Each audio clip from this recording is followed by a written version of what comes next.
झारखंड में जेएमएम के साथ मिलकर कांग्रेस चुनाव मैदान में जाने की तैयारी में है ताकि भाजपा को सत्ता से दूर रखा जा सके और राज्य में 2024 में एक बार फिर सरकार में शानदार तरीके से वापसी किया जा सके। कांग्रेस इसी मकसद से इस बार अपने प्रत्याशियों के चयन में फूंक फूंक कर कदम रख रही है।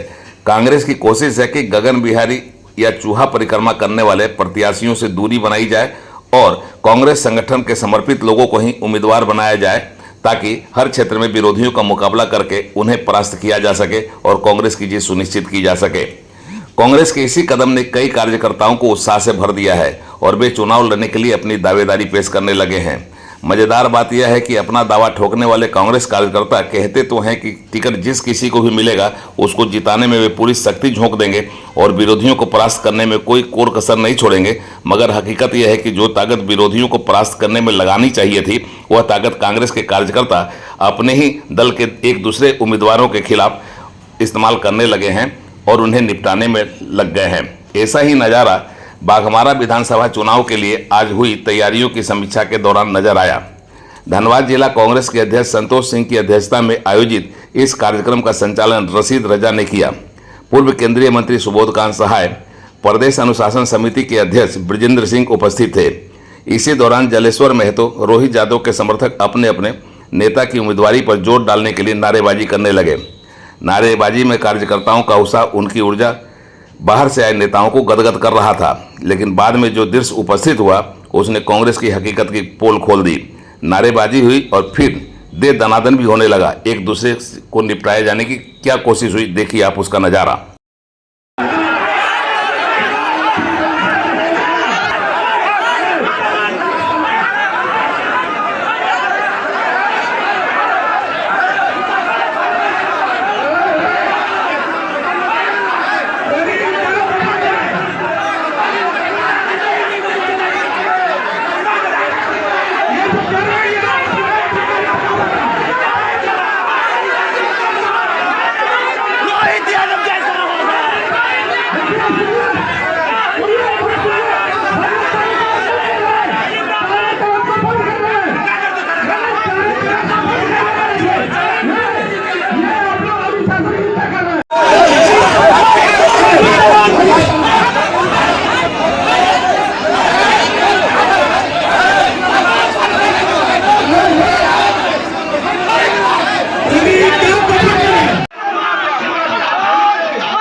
बहरहाल मामला शांत कराया गया। फिर सुबोधकांत सहाय ने माइक पकड़ी, सरकार के गुणगान किए, यह भी बताया कि झारखंड को संवारने का काम हेमंत सोरेन कर रहे हैं। उनके साथ मिलकर कांग्रेस भी इस राज्य को संवारने, उसकी तकदीर और तस्वीर बदलने की कोशिश में लगी है। फिर बताया गया कि झारखंड के अस्तित्व की लड़ाई में लगे हेमंत सोरेन जेल से बाहर निकलने के बाद किस तरीके से झारखंड को संवारने में लग गए हैं।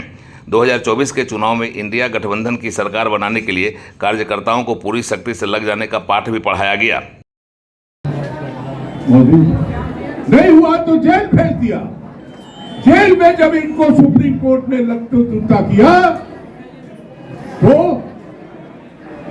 इनको अपनी हार माननी पड़ी और हेमंत ने निकल करके जो तीर कमान संभाला है तर्कस का कि रोज एक कार्यक्रम ऐसा घोषित कर रहा है जिससे झारखंडियों का मनोबल, झारखंडियों का सम्मान, झारखंडियों का अस्तित्व को मजबूती मिल रही है। हमारी दीदी लोग को तो आप लोग घेर लिया है दोनों तरफ से, लेकिन कांग्रेस पार्टी के लोग आने वाला दिन 2029 में जब चुनाव होगा तो 33% रिजर्वेशन लागू रहेगा। झारखंड का डिलिमिटेशन भी हो जाएगा, 81 से बढ़ के हो सकता है ज्यादा सीट भी हो जाए। और दीदी लोग जब चुनाव लड़ेगी तो उनको घेर के किनारे करिएगा, तो होशियार रहिए। वो वक्त हमारे इस अवसर पर जलेश्वर महतो, रोहित यादव, बलराम, अभिजीत राज, रामप्रीत यादव, गजेंद्र सिंह, 20 सूत्री के अध्यक्ष लगनदेव यादव, सत्येंद्र पांडे, इंदर यादव और जावेद रजा भी मौजूद थे। कार्यकर्ताओं में उत्साह होना, उनका ऊर्जावान होना ठीक बात है। ऊर्जा के साथ साथ नारेबाजी भी ठीक है, लेकिन जो ताकत विरोधियों को परास्त करने में लगानी चाहिए थी वे आपस में मारपीट पर लगाई जाने लगे तो समझा जा सकता है कि 2024 के चुनाव में कांग्रेस कार्यकर्ता कितने एकजुट हैं। जरूरत है जोश के साथ होश दिखाने की, वरना जनता सब देख रही है। उसने अपना कड़ा कदम उठा लिया तो फिर उबरने का मौका नहीं मिलेगा और सरकार बनाने का सपना सपना ही रह जाएगा। बाघमारा से उड़ान लाइव ब्यूरो की रिपोर्ट।